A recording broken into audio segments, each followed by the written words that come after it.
Greetings. Ever wondered why happiness seems elusive like a mirage in the desert? We all yearn for it, yet its definition is as diverse as the people seeking it. Happiness, a subjective state of well-being and contentment, is a universal quest that transcends cultures, religions, and socioeconomic statuses.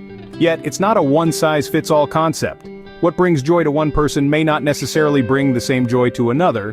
This is because happiness is deeply personal, intricately woven into the fabric of our individual experiences, beliefs, and desires. It's a complex emotion, one that science has been trying to decode for years. From the field of psychology to neuroscience and even economics, researchers have been attempting to understand what makes us happy and how we can increase our personal happiness. Join us as we embark on a journey to understand this complex emotion better and uncover some scientifically backed strategies to enhance personal happiness.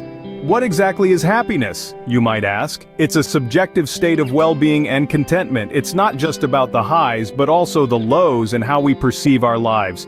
In fact, happiness, as defined by researchers Diener, Su, Lucas, and Smith in 1999, consists of three key components. First, we have positive affect, which refers to experiencing pleasant emotions. Imagine the joy you feel when you spend time with loved ones or the satisfaction you get from achieving a personal goal. Second, there's negative affect, which is experiencing unpleasant emotions. It's not about avoiding these emotions, but rather acknowledging them and learning how to cope effectively. Finally, there's life satisfaction, a cognitive evaluation of one's life. It's about looking at your life as a whole and feeling content with where you are. So happiness is more than just a fleeting emotion. It's a state of contentment and satisfaction with life.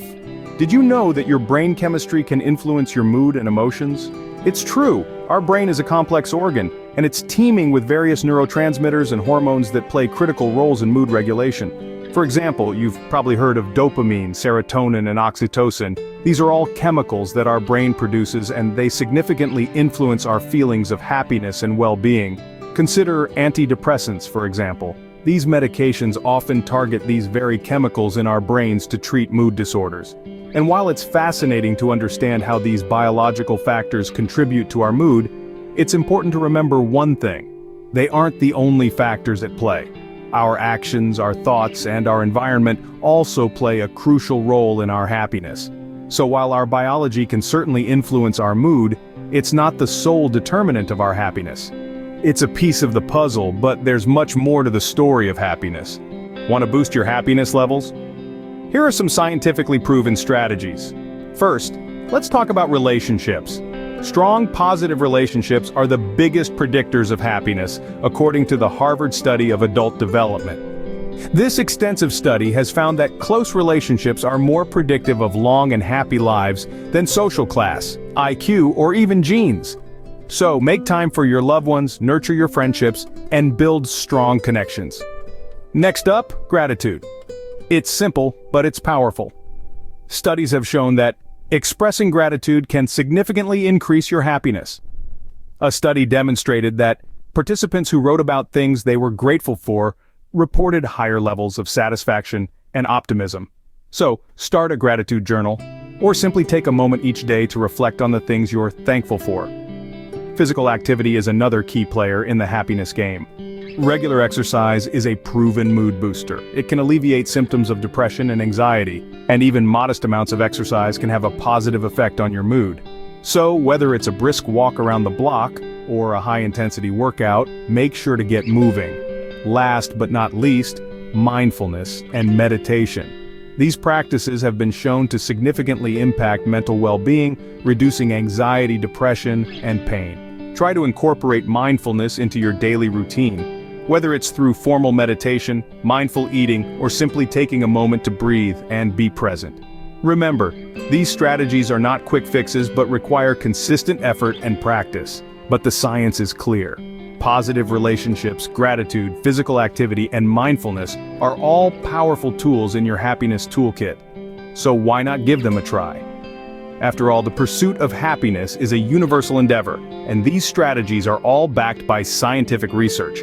Get started today, and who knows, you might just find yourself a little happier tomorrow. Remember, these strategies are not quick fixes, but require consistent effort and practice. Do societal conditions influence our happiness?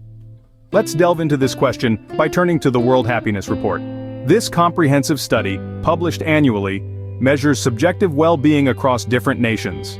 It's found that economic wealth, social support, freedom to make life choices, and the absence of corruption are all key factors that influence a nation's overall happiness. Imagine living in a society where you don't have to worry about financial stability, where you have a supportive social network, and where you have the freedom to make your own choices without the fear of corruption. These factors can create an environment conducive to happiness. On the flip side, societal conditions that limit freedom, foster corruption, or perpetuate economic instability can breed discontent and unhappiness. Therefore, we can't ignore the role our society plays in our pursuit of happiness. The conditions we live under can either fuel or frustrate our quest for contentment. So, societal conditions do play a significant role in shaping our happiness. How can we apply these findings to our daily lives, you might ask? Well, for individuals, the path to happiness may lie in cultivating strong personal relationships. Spend quality time with your loved ones, nurture your friendships, and nurture your bonds with those who matter most to you. Practicing gratitude is another powerful tool in the quest for happiness. It could be as simple as keeping a gratitude journal or taking a moment each day to reflect on the positive aspects of your life. Engaging in regular physical activity, even in small amounts, can have a profound effect on your mood. So try to incorporate some form of exercise into your daily routine. Lastly, consider mindfulness and meditation. These practices can help reduce anxiety, depression, and pain, leading to a happier state of mind. For policymakers, the goal should be to promote policies that enhance social welfare and public health, creating an environment that fosters happiness. Happiness, it seems, is a collective endeavor, requiring both personal actions and conducive societal conditions. So what have we learned about happiness? Well, it's a complex, multifaceted phenomenon. It's not just about positive emotions, but also about our cognitive evaluations of life. Biology plays a role, with neurotransmitters and hormones influencing our mood, but it's not the sole determinant. Psychological strategies like nurturing positive relationships, expressing gratitude, engaging in physical activity, and practicing mindfulness can significantly enhance our happiness. These aren't just theoretical ideas, but practical strategies backed by scientific research.